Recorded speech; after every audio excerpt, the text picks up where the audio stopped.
untuk mengedepankan, menguatkan fungsi koordinasinya. Jadi belum sampai ke tahap supervisinya, tapi penguatan fungsi koordinasinya.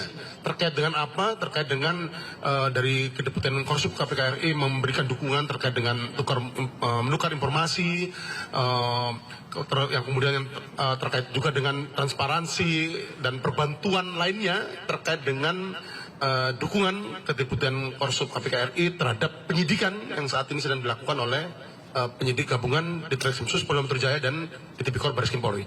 Saya kira itu, masih.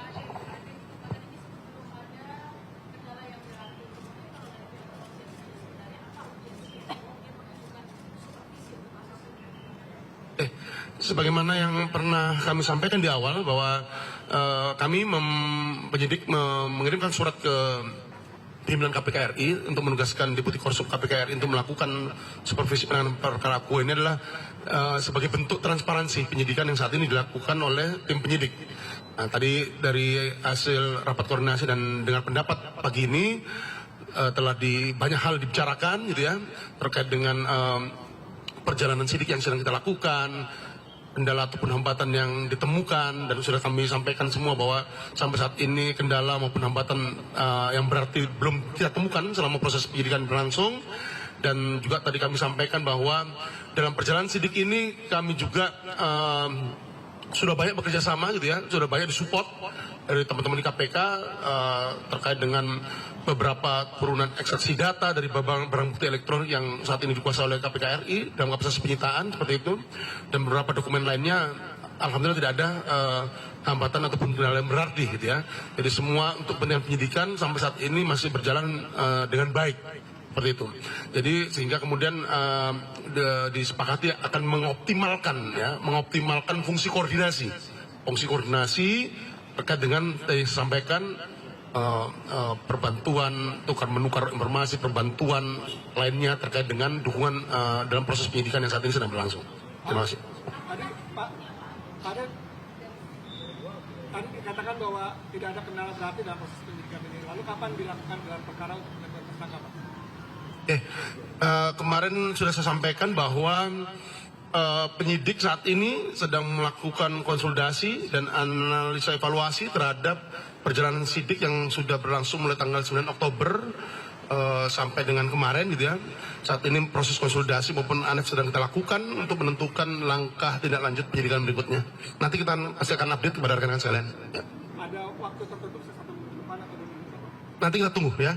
Pasti kita update dan kami jamin penyidik tetap profesional, transparan dan akuntabel dan bebas dari segala bentuk tekanan, paksaan maupun intimidasi apapun juga.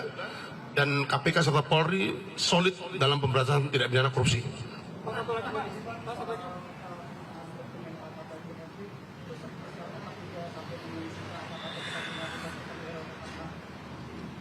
Jadi pada intinya bahwa seluruh kegiatan penyidik ya di tahap penyidikan ini untuk mencari, mengumpulkan bukti, dan dengan bukti itu membuat terang tindak pidana terjadi dan menemukan tersangkanya, itu dalam rangka itu tadi membuat terang tindak pidana terjadi dan menemukan tersangkanya. Jadi mulai dari pemeriksaan saksi, para ahli, penyitaan maupun penggeledahan yang kita lakukan, semuanya itu dalam rangka itu.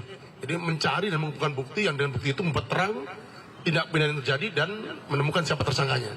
Kita akan update berikutnya. Pak, selain dokumen ikhtisar LKPN, ada dokumen lain yang diminta ke KPK? Selain ikhtisar tadi LKPN, dokumen LKPN, apakah ada dokumen lain yang diminta dari KPK?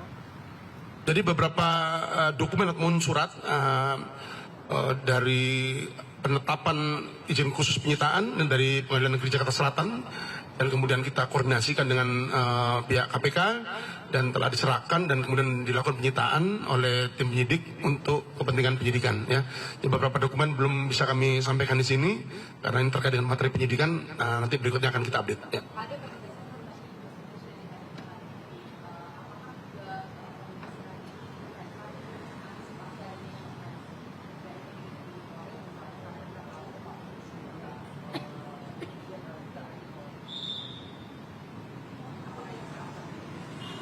Jadi sekali lagi tadi saya sampaikan bahwa penyidik menjamin bahwa penyidikan yang dilakukan sampai dengan saat ini terus berjalan secara profesional, transparan, akuntabel, serta bebas dari tekanan, intimidasi maupun paksaan apapun juga. Jadi tidak ada kendala, hambatan yang berarti sampai dengan saat ini. Dan KPK serta Polri solid dalam pemberantasan tidak pidana korupsi. Terima kasih. Pak, satu lagi dok, itu soal kunci mobil. Pak Firly mengakui bahwa ada kunci mobil yang disita oleh penyidik di Kertanegara 46. Itu kunci mobilnya kalau boleh tahu Pak, mobil apa dan kenapa disita gitu? Pak Firly mengakui ada kunci mobil keyless yang disita di Kertanegara 46 katanya.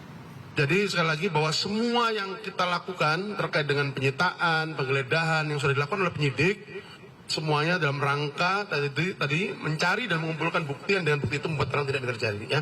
Jadi terkait dengan materi penyidikan, mohon maaf kami belum bisa membuka panjang lebar. Namun yang jelas penyidik akan transparan, profesional, akuntabel dalam melakukan penyidikan dugaan tidak pidana korupsi yang terjadi. Terima kasih ya.